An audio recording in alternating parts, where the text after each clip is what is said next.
आधी मन निरामय, तेणे शरीर निरामय, विचार निरामय, परिवार निरामय.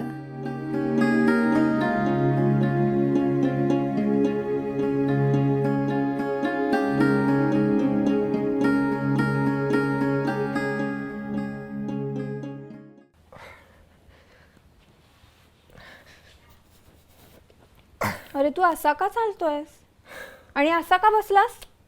अगं काही नाही, घरातच छोटासा ॲक्सिडेंट झाला. व्हॉट? ॲक्सिडेंट? पडलो तर मणक्याला मार लागलाय. स्लिप डिस्क झालं. Slip disc? अरे तू किती लहान वयाचा आहेस, असं कसं काय स्लिप डिस्क झालं? अगं वयाचा संबंध नसतो त्यात. पडलो आणि मणक्यावर मार लागला ना, त्यामुळे झालाय. आणि कसा काय झाला हा ॲक्सिडेंट? मी आणि माझे काका घरात होतो.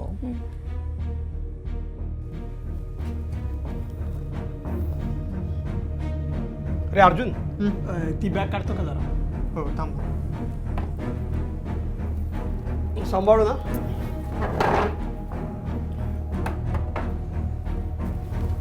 का नीट. अरे अरे अरे काय झालं? अरे काय झालं? अरे अरे लागलं का रे? अरे कुठे लागलं बघू. मला किती झाली आणि तुला ती बॅग काढायला सांगितली. अरे अरे थांब बाळा बाळा आपण डॉक्टरकडे जाऊया. अरे अगं अगं ऐकतेस का? ओ माय गॉड, एवढ्या जोरात लागलं? आणि किती दिवस रेस्ट घ्यायला सांगितली आहे? डॉक्टर तर म्हणाले 6 महिने लागतील. क्लिनिकच्या चक्रा चालू आहेत, बघू. अरे 6 महिने? त्याच्या आधी आपली बास्केटबॉलची टुर्नामेंट आहे आणि तू नसशील तर क्लबचं कसं होणार आहे? हो ना गं, मलाही तोच प्रश्न पडलाय. पण कळत नाहीये काय करू. मलाही लवकरात लवकर बरं व्हायचंय ग. मी एक सुचवू का? तू ना निरामयमध्ये जा. ते ना ऊर्जा शक्ती वापरून उपचार करतात आणि त्यांच्या ट्रीटमेंट्स पण आपल्या नॉर्मल ट्रीटमेंट्सपेक्षा खूप वेगळ्या आहेत. So try it. निरामय?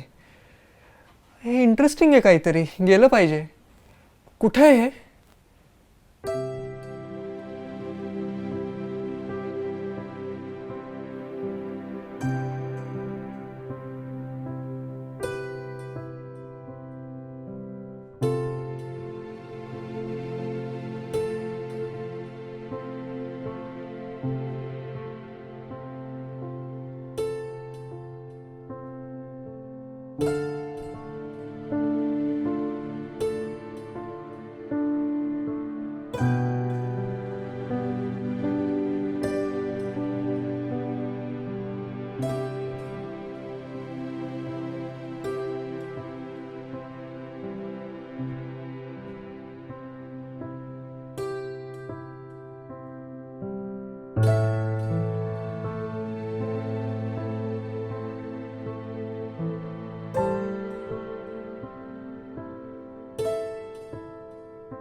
नमस्कार.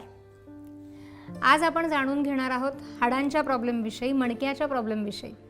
वेगवेगळे प्रॉब्लेम आपल्या जीवनशैलीमुळे पण येतात आणि त्याचबरोबरीने अपघात किंवा अशा काही गोष्टींमुळे देखील त्रास निर्माण होतात.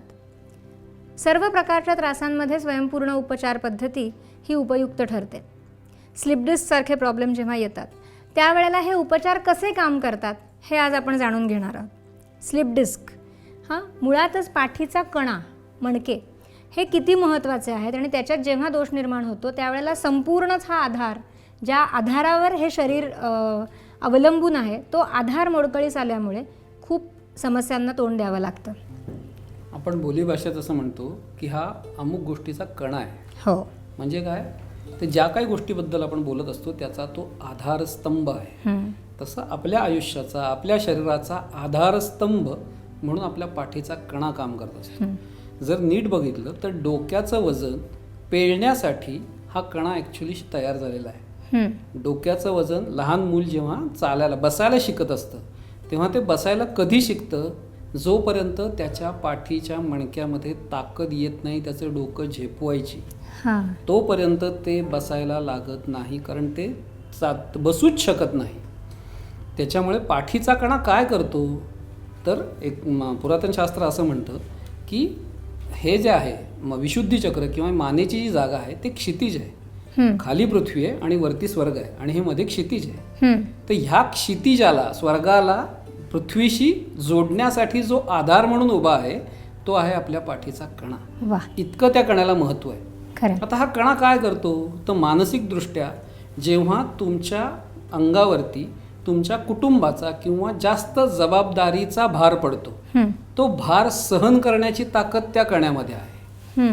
जेव्हा तो अतिरिक्त वाढतो तेव्हा सुद्धा या कण्याचे प्रॉब्लेम येऊ शकतात. आणि शरीरशास्त्रानुसार जर तुमच्या मसलची ताकद कमी व्हायला लागली, ॲक्च्युली पाठीचा कणा हा अनेक प्रकारच्या हाडांचा डोंगर रचलेला आहे. एकमेकावरती हाडं ठेवलेली आहेत आणि 3 प्रकारच्या मसल्सनी त्या बंधानी तो बांधला गेलेला आहे.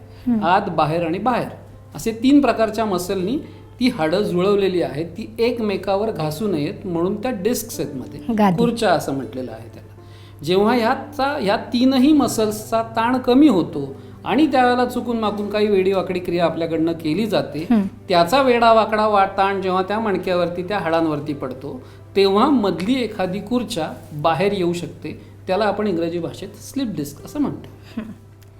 आता जसं सर म्हणाले की प्रत्येक मणका हा एकमेकांवरती रचलेला आहे आणि त्याच्यामध्ये गादी आहे. आता ही जी रचना आहे ती 3 मसल ग्रुपनी धरून ठेवलेली आहे. म्हणजे काय तर आपण एखादा कपडा पिळतो, जसा आपण तो कपडा पिळतो तसे हे 3 मसलचा पीळ हा तिथे आहे आणि त्याच्यामध्ये तो कणा आहे. आता जेव्हा हा पीळ घट्ट असतो, असं धरून चाला की 3 कपडे असे पिळलेत आणि मध्ये एखादी काठी ठेवली आहे. जितका तो पीळ घट्ट तितकी ती काठी जशीच्या तशी राहते. पण जर तो पीळ जर लूज झाला, सैल झाला तर ती काठी हलायला लागते.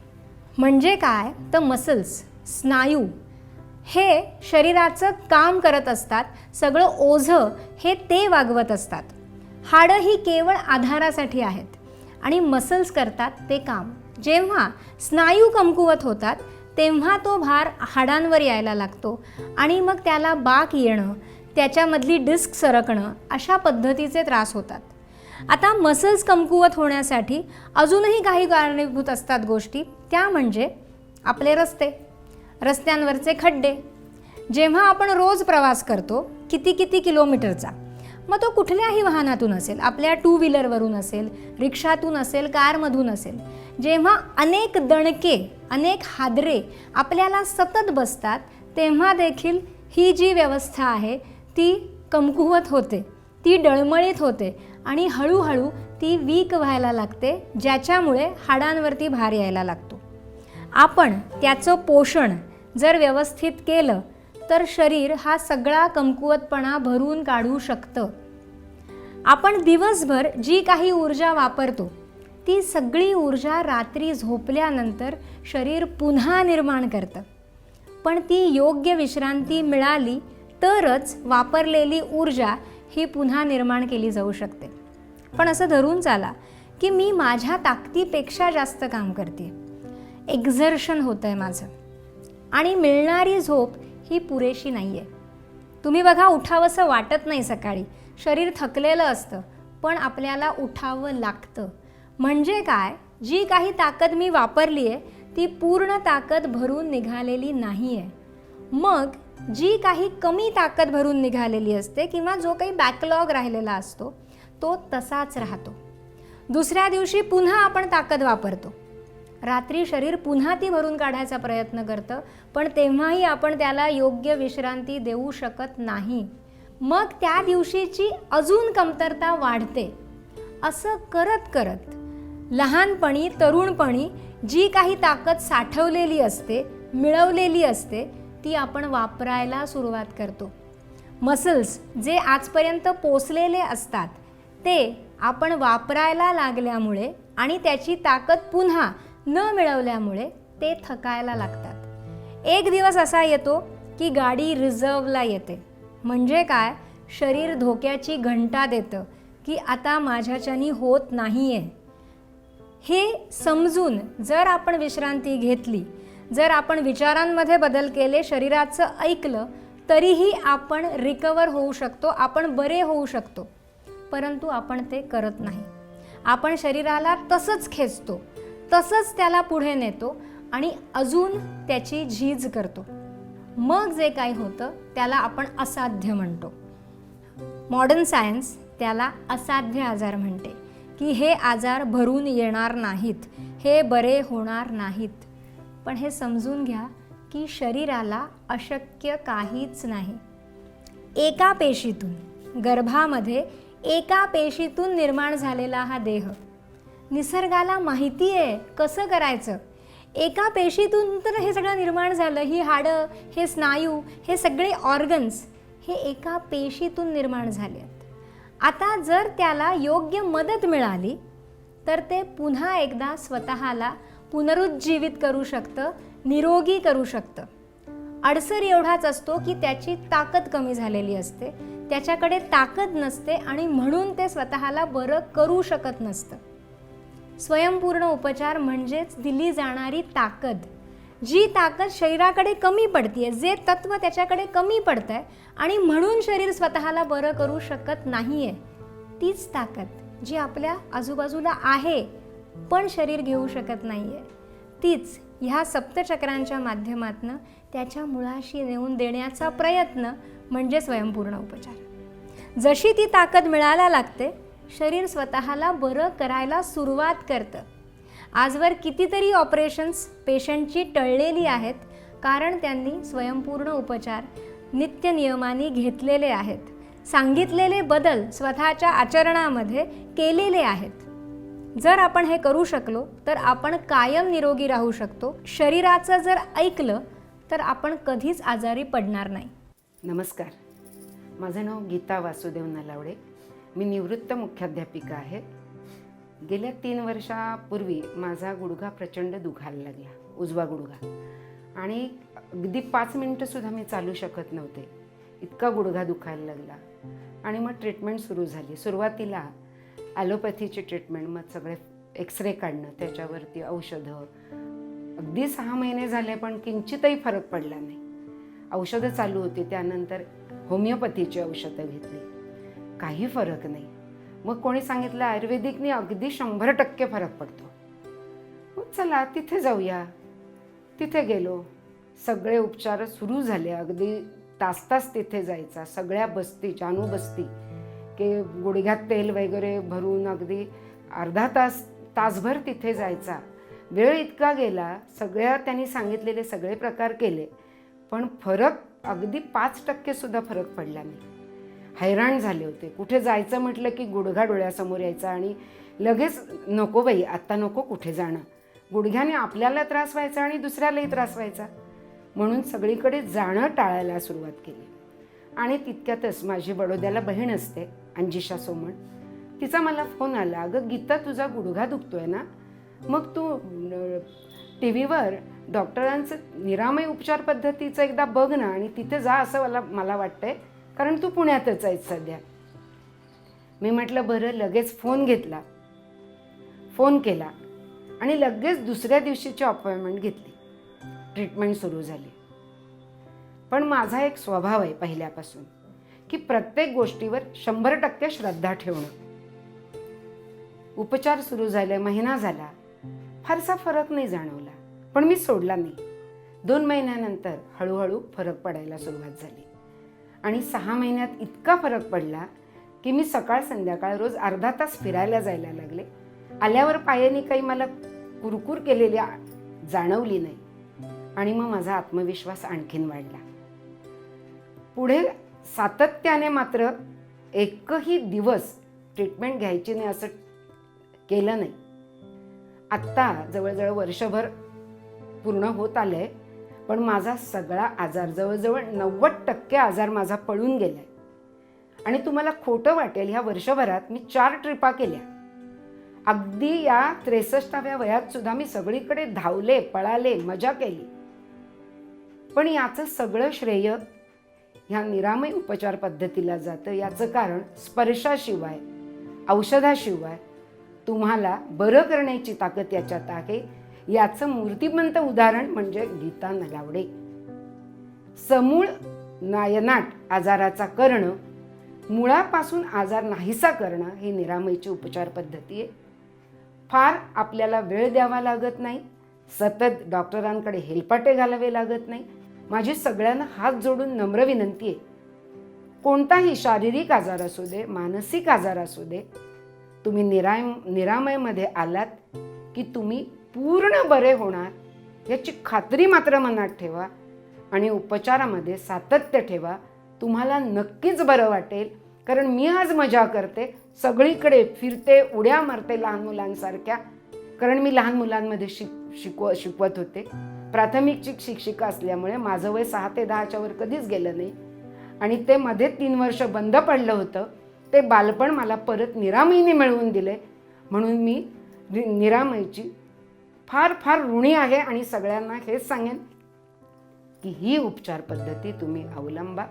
तुम्हाला तक्रार करायला जागा राहणार नाही मंडळी. नमस्कार. आता अपघाताच्या बाबतीत मला म्हणायचं की हे आपण जर म्हणालो की पंचतत्व ही असंतुलित होतात आणि दोष निर्माण होतात, पण एखादा मेजर ॲक्सिडेंट, अशाही केसेस आहेत आपल्याकडे की स्टेजवरनं पडला आणि मणक्याला मार बसला आणि त्याच्यानंतर कमरेखालचा भाग लुळा झाला. त्याच्यामध्येही रिकव्हरी झालेली आहे. तर अशा वेळेला म्हणजे आपण सगळं सायकोसोमॅटिक म्हणतो, पण हे सोमॅटोसायकिक केस म्हणू शकतो आपण, की शरीराकडून मनाकडे येते ती निराशा. तर अशा वेळेला स्वयंपूर्ण उपचार कसं काम करतात? आता कसं आहे, आपण जेव्हा म्हणतो सायकोसोमॅटिक, मनोमय कोश, प्राणमय कोश आणि अन्नमय कोश, मनात घडणारी गोष्ट ऊर्जेमार्फत शरीरात जाते. या वाईस वर्सा, शरीरात घडणारी प्रत्येक गोष्ट ऊर्जेमार्फत मनामध्ये पोहोचते. हा प्रवास इकडनं इकडे. ज्या वेळेला आपण अपघात असं म्हणतो, स्वयंपाक करताना कितीतरी स्त्रियांना रोज भाजतं, कापतं, रोज काय काय होत असतं. मग हा सायकोसोमॅटिक दोष आहे का? नाही, हा नाहीये. हा शरीराकडनं मनामध्ये जाणारा दोष आहे. ज्या वेळेला भाजलंय, ज्या वेळेला कापलंय, त्या वेळेला ते सगळं दुखणं, ती सगळी संवेदना ह्याच प्रणालीतून मेंदूपर्यंत पोचते आणि मग जाणीवेपर्यंत पोचते. म्हणजेच काय, तर हे घडलेलं मनापर्यंत पोचतं. हे मनात घडलेलं हळूहळू शरीरामध्ये येतं. अपघात झाला तर ही शरीरामध्ये घडणारी प्रक्रिया आहे. ही प्रक्रिया याच ऊर्जेमार्फत मनामध्ये जाते. तुमचं मन जर खंबीर असेल तर कितीही भीषण अपघातातून ती व्यक्ती लवकर बरी होते. पण तेच ज्या वेळेला तुम्हाला ज्या काही गोष्टी मदत करण्यासाठी येतात आणि ज्या वेळेला तुम्हाला सांगितलं जातं की हे होणार नाही, त्यावेळेला जे मनाचं खच्चीकरण होतं, त्यातून त्याला बरं व्हायला खूप काळ जातो पुढे. कारण त्यांनी ते सांगितलेलं ॲक्सेप्ट केलेलं असतं, स्वीकारलेलं असतं की आता हे काही बरं होणार नाही. म्हणजेच तो शरीराला सांगतो की इथून पुढे प्रक्रिया काही करायची नाहीये, इथपर्यंतच थांबायचं. शरीर म्हणते ठीक आहे. जे आपण मगाचपासून म्हणतोय की झालेली झीज भरून निघणार नाही, असा या मॉडर्न सायन्सचा समज आहे. तो ॲक्च्युली समज नाही आहे, तो गैरसमज आहे. आपण जे काय म्हणतो की मी दिवसभर खूप काम केलं आणि थकलो आणि थकल्यामुळे मला झोप लागली. समजा मी 4, 5, 6 तास झोपलो आणि ज्या वेळेला मी उठतोय त्या वेळेला मी ताजातवाना आहे. म्हणजे जे काही मी दिवसभर वापरलं, जे काही माझं दिवसभर झिजलं, ते मी झोपलो तेव्हा भरून निघालं ना. म्हणजेच एका रात्रीत जर दिवसभर केलेली माझी झीज शरीर भरून काढू शकतं, तर काही काळ लागेल कदाचित ती झीज भरून निघाला, पण ती भरून निघणारच ना. हा निसर्ग आहे. खरं. मी रोज जे दिवसभर शरीर जाळतोय ते एका रात्रीत माझं शरीर भरून काढतंय. हा प्रत्येकाला रोजचा येणारा अनुभव आहे. मग आपण झीज भरून निघणार नाही या वाक्यावरती विश्वास का ठेवायचा? झीज ही भरून निघणारच आहे, वय आपलं काहीही असू दे. झीज जर मी ठरवलं तर माझं शरीर हे झीज भरून काढणारच आहे. जर हाड किंवा अशा पद्धतीचा काही गोष्ट झिजलेली असेल तर त्याला कदाचित जास्त वेळ लागेल. पण जर माझा झिजलेला स्नायू, रोज मी थकवलेला झिजवलेला स्नायू एका रात्रीत शरीर भरून काढतंय, तर हाडही ते भरून काढूच शकतं. त्याला काहीच प्रॉब्लेम नाही. आणि जसं आपण बोलतोय की प्रत्येक गोष्ट कशी भरून काढायची हे ज्ञान शरीराला आहेच. मूलभूत ज्ञान हे शरीराकडे आहे, पण आपण त्याच्यावर शंका घेतो आणि हे दोष बरे होऊ शकत नाहीत. त्याच्यामुळे बदलायला काय पाहिजे तर आपली विचारप्रणाली. मला जे हवंय त्याचा दृढ विचार आणि विश्वास जर आपण ठेवला तर शरीर हे रिकवर करतच असतं. मदत लागली तर स्वयंपूर्ण उपचार आहेतच, पण तुमच्याचकडे ती ताकद आहे स्वतःला बरं करण्याची. फक्त ती ओळखायला हवी आहे आणि वापरायला हवी आहे. अपघात होऊ दे किंवा काहीही असू दे, जर त्रास होतोय तर तो बरा होऊ शकतो. आणि बरं होण्यासाठी स्वयंपूर्ण उपचार हे 5 तत्वांच्या संतुलनातून ते करून आणतात. फक्त अदृश्य ऊर्जा ही अदृश्य असल्यामुळे त्याच्यावरती प्रश्नचिन्ह उपस्थित राहतात. हे सगळं इतकी उकल करून इतकं उलगडून सांगण्यामागचं कारणच हे आहे की आपलं प्राचीन शास्त्र हे संपूर्णपणे ऊर्जेवर आधारित होतं. प्रत्येक यमनियम किंवा संस्कार जे दिलेत ते ह्या ऊर्जेचा विचार करून दिलेत, पण ही ऊर्जा न समजल्यामुळे आपण आज ते बाजूला सारलेत. आणि म्हणूनच जेव्हापासून आपण संस्कारांपासून दूर जातोय, आपले प्रॉब्लेम्स, आपल्या अडचणी, आपल्यातले दोष हे वाढत चाललेत. म्हणून समजून घ्या, ऊर्जा ही अनंत आहे.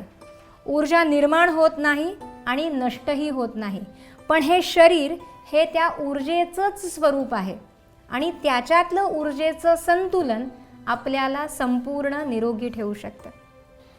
अनेक वेळेला वेगवेगळ्या गोष्टी आपण ऐकतो आणि त्यातून स्वतःच्या विचारांमध्ये काही बदल करण्याचा प्रयत्नही करतो. काही रुग्णांशी बोलल्यानंतर काही चुका लक्षात आल्या, म्हणून इथे हे सांगावंसं वाटतंय की कुठेतरी ऐकलेलं असतं की कायम म्हणायचं की मी आनंदी आहे, हां, मी निरोगी आहे, आणि असं सतत म्हणत राहायचं. आणि म्हणजे काय होतं तर आपण हळूहळू आनंदी होतो, निरोगी होतो. आता हा काही प्रमाणामध्ये गैरसमज आहे. जेव्हा मी हे म्हणते की मी आनंदी आहे, मी निरोगी आहे, हे आपण जेव्हा केव्हा ऐकलेलं असतं तेव्हा कुठेतरी ध्यानामध्ये आपल्याला कुणीतरी तिथे नेलेलं असतं. आपण डोळे बंद करून तो आनंद अनुभवलेला असतो आणि तेव्हा आपल्याला सांगितलेलं असतं की तो अनुभवताना म्हणा की मी आनंदी आहे, मी निरोगी आहे. कदाचित आत्ता मला काही त्रास असतील, पण जेव्हा मी त्या ध्यानाच्या अवस्थेमध्ये जाते तेव्हा मी ते विसरलेले असते आणि मी तो आनंद आणि ते आरोग्य हे अनुभवत असते. आणि म्हणून तेव्हा विचार करायचा आहे की मी आनंदी आहे, मी निरोगी आहे. पण आता लोक काय करतात, सकाळी उठल्यानंतर डोळे उघडल्यानंतर देवाला नमस्कार करतात आणि त्याला म्हणतात की मी आनंदी आहे, मी निरोगी आहे. जर तुम्ही खरंच आनंदी असाल आणि निरोगी असाल तर नक्की म्हणा आणि त्याला धन्यवाद द्या, यातनं त्याचं संवर्धनच होईल. पण जर तुम्ही आनंदी नसाल, तुम्ही निरोगी नसाल, तर जेव्हा तुम्ही प्रकृतीला सांगता की मी आनंदी आहे, मी निरोगी आहे, तेव्हा आत्ताची जी स्थिती आहे ती आनंदी आणि निरोगी स्थिती आहे अशी सूचना आपल्या मेंदूला जात असते. स्वयंपूर्ण उपचार घ्यायलाच लोक येतात. म्हणजे हे आम्हाला कळलं कसं की ज्या वेळेला अतिशय श्रद्धेने विश्वासाने ट्रीटमेंट घेतली जाते आणि त्याच्यामध्ये बदल घडत नाही आहे, त्या रुग्णाला बरं वाटत नाही आहे, असं काही वेळेला जेव्हा झालं तेव्हा आम्ही हे प्रश्न विचारले की तुम्ही ट्रीटमेंट घेताना नक्की काय विचार करता, की असं होण्याचं कारणच वाटत नव्हतं त्या व्यक्तीबद्दल आणि मग असं का होत आहे. आणि तेव्हा त्या व्यक्तीने सांगितलं की जेव्हा आम्ही ट्रीटमेंट घ्यायला बसतो तेव्हा आम्ही म्हणतो की मी आनंदी आहे, मी निरोगी आहे. आणि तेव्हा आम्हाला हे कारण कळलं की आत्ताची ही स्थिती ही मी स्वतःलाच सांगते की आनंदी आणि निरोगी स्थिती आहे. आता आम्ही सगळे उपचारक आम्ही त्या रुग्णाला ही 5 तत्वांची ऊर्जा देतोय, त्याचा हा प्राणमय कोश त्याला जी जी ताकद हवी आहे ती देतोय, पण ते शरीर ती घेतच नाही. का घेत नाही? कारण सूचना काय गेली आहे की ही आनंदी आणि निरोगी स्थिती आहे, मग त्यामुळे याच्यात बदल होतच नाही. आणि त्याच्याबरोबरीने मागणी काय आहे, तर त्याच्याबरोबरीने मागणी अशी आहे की मला निरोगी ठेव आणि आनंदी ठेव. म्हणजे बदल काय कर, तर बदल काहीच करू नको, कारण आहे ही स्थिती आनंदाची आणि निरोगाची स्थिती आहे आणि ती तशीच कंटिन्यू कर अशी मागणी आहे. त्याच्यामुळे बदल ॲक्च्युली काही होतच नाहीत. खरं. जे मी नाही आहे ते मी आहे असं म्हणतोय आणि तेच परत मागतोय. ती स्थिती जर माझी आत्ता असेल तर बदल काय होणार, बदल काही होणारच नाही त्याच्यात. आणि म्हणूनच आम्ही म्हणतो की येणाऱ्या प्रत्येक क्षणाकडे मागा, सांगा की येणारा क्षण हा मला आनंद देऊ दे, मला आरोग्य देऊ दे आणि मला परिपूर्ण करू दे. ही मागणी असली पाहिजे सतत. आणि जेव्हा केव्हा कुठल्याही घटनेतून तुम्हाला तो आनंद मिळेल तेव्हा त्या क्षणाचे, त्या परमेश्वराचे, त्या निसर्गाचे आभार माना. यातनं ह्या गोष्टी वारंवार घडतील. लक्षात ठेवा, तुमचा विचार हाच फलद्रूप होत असतो आणि म्हणून योग्य विचार करा. विचार आणि उच्चार ज्याबद्दल आपण सतत बोलतोय. जसा विचार, जसा उच्चार तसा आचार, आणि जसा आचार तसा त्याचा परिणाम. जेव्हा आपण कुठलाही शब्द उच्चारतो, जी कल्पना आपण निर्माण करतो ती कुठेतरी कुठल्या तरी चक्राच्या मुळाशी जाऊन आघात निर्माण करते आणि त्यातून जे काही घडतं त्यालाच आपण जीवन म्हणतो. आपली वर्णमाला ही अतिशय विचारांती बनवलेली आहे. सगळं पुरातन शास्त्र हे आरोग्यासाठीच आहे आणि ते ह्या ऊर्जेवरच आधारित आहे. प्रत्येक शब्दाचा जेव्हा आपण उच्चार करतो त्यावेळेला होणारी क्रिया ही कुठेतरी स्पंदन निर्माण करते आणि त्यातून आपल्याला काहीतरी मिळत असतं. वेगवेगळी स्तोत्र, मंत्र आपल्या शास्त्रांनी आपल्याला दिली आहेत. काय आहे याचा अर्थ? आपण कर्मठपणे ह्या गोष्टी करत राहतो, पण त्याचा अर्थ देखील समजून घ्यायला हवा. कर्म करताना आपण ते जर समजून उमजून केलं तरच त्याचा परिणाम हा यथायोग्य मिळतो. न समजता केलेलं कर्म देखील कुठेतरी संचितामध्ये साठतच असतं, पण त्याचा अपेक्षित परिणाम हा साधत नाही. जेव्हा आपण जप करतो, जप करत असताना जर आपण केवळ तोंडाने करत असू तर तो आघात जो आतमध्ये जातो, ती कंपनं जी आतमध्ये जातात ती पूर्णपणे जात नाहीत, कारण त्यामध्ये असतात विचार. हे विचार त्याला तिथपर्यंत जाऊ देत नाहीत, अडसर निर्माण करतात.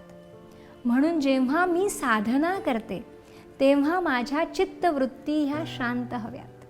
माझं लक्ष घरात इतर कोण काय करतंय याकडे असेल, कोण काय बोलतंय याकडे असेल तर त्या चित्तवृत्ती शांत होऊच शकत नाहीत. मग मी माळ ओढत असते, माझ्या कितीही माळा होतात, कित्येक लाख जप होतो, पण तो आतपर्यंत जातो का? ती ऊर्जा साठते का? आणि त्याचा अनुभव येतो का? तर तो येतच नाही. वह्याच्या वह्या मी लिहिते, कितीतरी जप करते, पण तो आतपर्यंत पोहोचत नाही, कारण चित्तवृत्ती शांत होत नाहीत. चित्तवृत्ती शांत करण्यासाठी लागते मनाची स्वच्छता, वैराग्य, ज्याला आपण म्हणतो की सगळीकडून ध्यान हटवा आणि आतमध्ये केंद्रित करा. हे जर आपल्याला शक्य झालं तर आपण केलेला विचार हा लगेच फलद्रूप होऊ शकतो. पण त्यासाठी सराव हवा, अभ्यास हवा. आणि हा अभ्यास आपण जसं जसं करायला लागतो, आपल्याला त्याचे अर्थ समजायला लागतात, त्यात आपल्याला आनंद मिळायला लागतो. योग्य मागणं, योग्य मिळवणं आणि योग्य वाटणं याच्यामध्ये जो आनंद आहे, त्या निसर्गाशी एकरूप होणं याच्यामध्ये जो आनंद आहे तो तेव्हाच मिळतो जेव्हा आपण त्याच्यामध्ये विरून जाऊ शकतो.